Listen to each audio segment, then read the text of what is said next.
Hello दोस्तों, स्वागत है एक बार फिर से आप सभी का। तो दोस्तों, कल हमने पढ़ा था कि जो अर्णोराज थे उनका जो पहला विवाह हुआ था वो मरु प्रदेश की राजकुमारी सुधवा के साथ हुआ और उनके दो पुत्र हुए। उनमें जो बड़ा पुत्र था उसका नाम था जगदेव। जगदेव ने अपने पिता अर्णोराज की हत्या की, इसलिए इसे चौहानों का पितृहंता कहते हैं। इसके बारे में आगे बात करें तो जो अर्णोराज थे उनके बाद में जो शासक बने वो विग्रहराज चतुर्थ बने। जब विग्रहराज की मृत्यु हुई तो विग्रहराज के जो दो पुत्र थे उनमें जो बड़ा पुत्र था उसका नाम था अमरगांगे और जो छोटा पुत्र था उसका नाम था नागार्जुन। इसके बाद में हम बात करें तो जगदेव जगदेव का एक पुत्र था जिसका नाम था पृथ्वीराज सेकंड। तो विग्रहराज चतुर्थ का बड़ा पुत्र अमरगांगे पृथ्वीराज सेकंड से लड़ते हुए मारा गया और कुछ समय के लिए जो चौहान वंश का शासक बना वो बना आपके पृथ्वीराज सेकंड। पृथ्वीराज सेकंड के बाद में जो शासक बने वो बने थे आपके सोमेश्वर चौहान। अब सोमेश्वर चौहान कौन थे? तो जो अर्णोराज थे, अर्णोराज का जो दूसरा विवाह हुआ था वो जय सिंह सिद्धार्थ की एक पुत्री थी उसका नाम था कंचना देवी। कंचना देवी के साथ अर्णोराज का दूसरा विवाह हुआ। ठीक है, अर्णोराज का दूसरा विवाह हुआ कंचना देवी के साथ और उनके जो संतान हुई या उनके जो पुत्र हुआ उसका नाम था सोमेश्वर चौहान।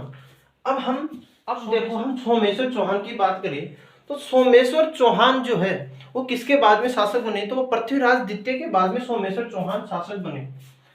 अब इनकी हम उपाधि की बात करें तो इनकी उपाधि है प्रतापलेश्वर।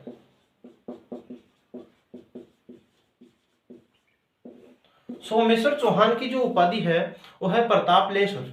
अब जो सोमेश्वर चौहान थे उन्होंने चौहान वंश में मूर्ति कला को प्रोत्साहन दिया।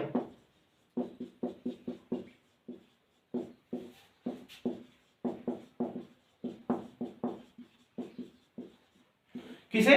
मूर्ति कला को प्रोत्साहन दिया और अपने पिता की, पिता कौन थे इनके? अर्णोराज। अपने पिता अर्णोराज की इनके द्वारा मूर्ति बनवाई गई और मूर्ति कला को इनके द्वारा प्रोत्साहन दिया गया। अब हम इनकी आगे बात करें तो इनका विवाह हुआ वो हुआ था दिल्ली के जो उस समय शासक थे वो थे अनंगपाल तोमर।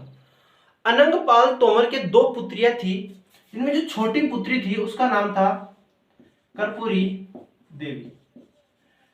छोटी पुत्री अनंगपाल तोमर की छोटी पुत्री कर्पूरी देवी के साथ सोमेश्वर चौहान का विवाह हुआ और इनसे जो संतान उत्पन्न हुई वो एक हरिराज। जो कर्पूरी देवी या सोमेश्वर चौहान का जो बड़ा पुत्र था उसका नाम था हरिराज और जो छोटा पुत्र था उसका नाम था पृथ्वीराज तृतीय। कौन था? पृथ्वीराज तृतीय। अब पृथ्वीराज तृतीय का हम कल अध्ययन करेंगे। ये थे हमारे सोमेश्वर चौहान। अब हम